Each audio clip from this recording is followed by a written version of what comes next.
Salamat din po mga kapatid Panginoon, narito mga kapatid namin sa Amerika, nakarating din payapa. Salamat ng marami sa malayang fellowship, pagsamba sa Espiritu sa katotohanan. At naway ma-enjoy namin ang iyong pribilehyo na kami nilagay mo sa iyong totoong simbahan. Bagaman kami po habang nasa lupa, marami kaming na-encounter na mga problema, mga test sa aming pananampalataya. Gayunpaman, O Diyos, ang iyong salita ay kumpleto sa lahat ng mga kasagutan. Tinatanawa kami, Ama, sa mabiyayang pagsamba gabayan, ang laging banal na dugo ng aming Panginoong Kristo, ang siya naming tanggulan pagdating po, Ama, sa pananampalataya. Kami linisin, kami po ay turuan ng banal na Espiritong iisang tagapagturo, at walang ibang pagkain na inaasam ang aming mga kaluluwa, kundi ang iyong pong mga salita. Gabayan nawa, Ama, yung servant, balit ang iyong mga anak. Salamat uli sa malayang pagkakataon. Mihiling po kami, Ama, ng iyong mahalagang basbas, at lagi ang aming kahilingan sa lahat.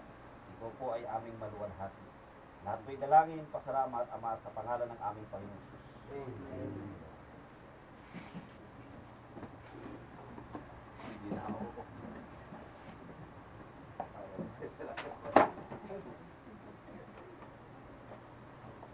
Isa pa pong awit tayo, kapatid. Page 200. Ano po tayo? 270. Awitin natin ang Who.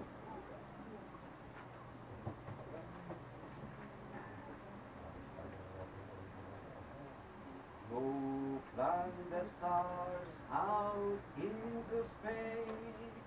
Okay, let's sing all the verses again. And the first verse, everybody sing.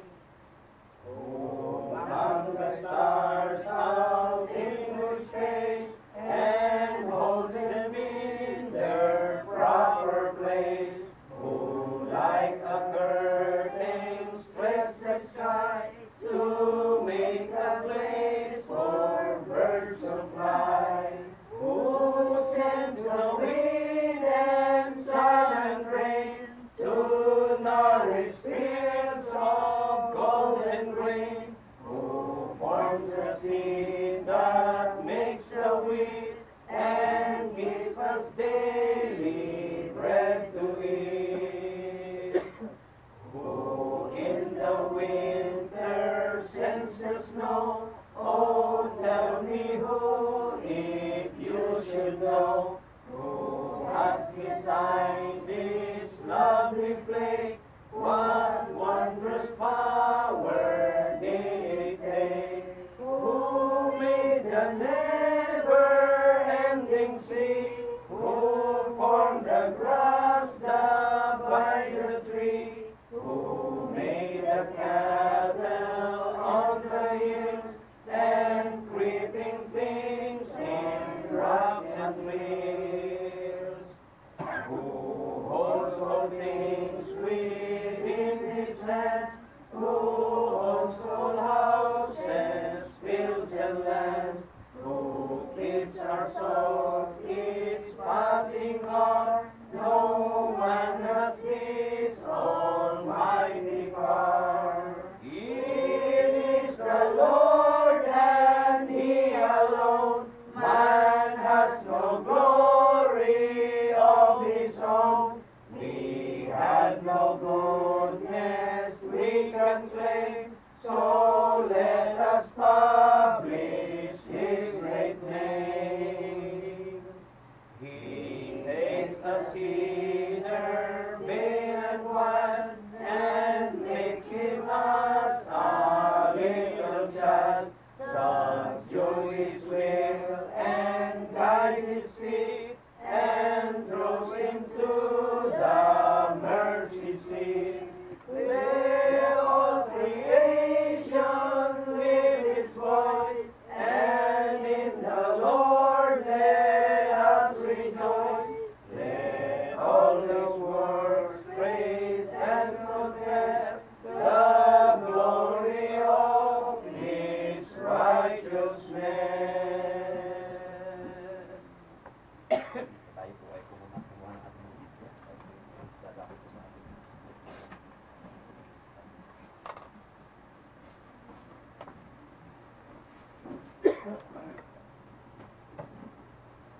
Colossians 2 tayo mga kapatid. Colossians 2.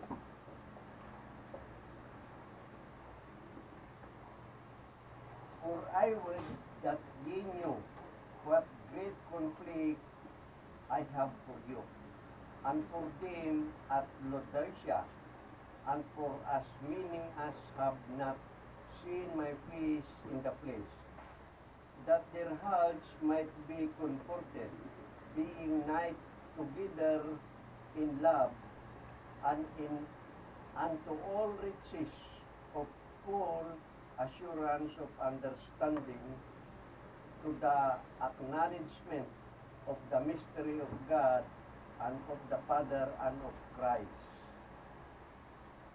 in whom are hid all the treasures of wisdom and knowledge.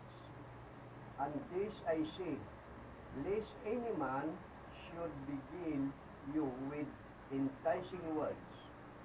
For though I be absent in the flesh, yet am I with you in the spirit, joying and beholding your order, and the steadfastness of your faith in Christ, as ye have therefore received Christ Jesus the Lord, so walk ye in him, rooted and built up in him, and established in the faith, as ye have been taught, abounding therein with thanksgiving.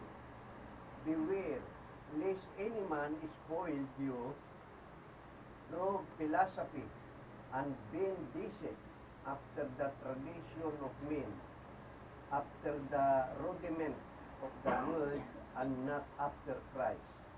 For in him dwelleth all the fullness of the Godhead bodily, and ye are complete in him, which is the head of all principalities and power, in whom also ye are circumcised with the circumcision made without hands, in putting off the body of the sin of the flesh by the circumcision of Christ, buried with him in baptism, wherein also ye are risen with him through the faith of the operation of God, who hath risen him from the dead. And you, being dead in your sin and the uncircumcision of your flesh, hath he quickened together with him, having forgiven you all trespasses, blotting out the handwriting of ordinances that was against us, which was contrary to us, and took it away of the way, nailing it to his cross, and having spoiled principalities and powers, he made a show of them openly, triumphing over them in it. Let no man therefore judge you in meat or in drink, or in respect of an holy day of the new moon, or of the Sabbath days, which are a shadow of things to come, but the body is of Christ. Let no man begin you of your reward in a voluntary humility, and worshipping of angels, intruding into those things which he hath not seen, vainly puffed up by his fleshly mind, and not holding the head, from which all the body by joints and bands, having nourishment ministered and night together, increaseth with the increase of God. Wherefore, if ye be hid with Christ from the rudiments of the world, why, as